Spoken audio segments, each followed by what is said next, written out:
আপনাদের সাংবাদিক কাকা? আজকে সকালে আমাদের কাছে গোপন একটি খবর আসে যে গজেরিয়া জিপির আন্ডারে বিজয় নদীর পাড়ে কিছু চারা গাছ, গাজার যে চারা গাছ এগুলা চাষ করা হচ্ছে। তো এই খবর পাওয়ার সঙ্গে সঙ্গে আমরা থানার অন্যান্য অফিসার এবং টিম নিয়ে ওই এলাকাতে যাই, যে ভেরিফাই করি এবং তার সত্যতা আমরা খুঁজে পাই যে অনেকগুলা প্লটে চারা গাছ, গাজার চারা গাছ ওখানে আমরা পাই। অ্যাকর্ডিংলি আমরা এগুলি রেস্ট্রি করি। প্রায় 15 প্লটে প্রায় 1,20,000 চারা গাছ আমরা ধ্বংস করি।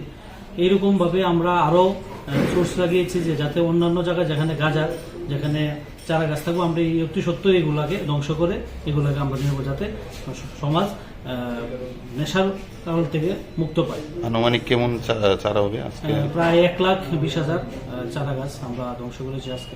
এটা তো প্রথম অভিযান আমরা আজকে প্রথম অভিযান করেছি, আগামী দিনেও এরকম জারি থাকবে।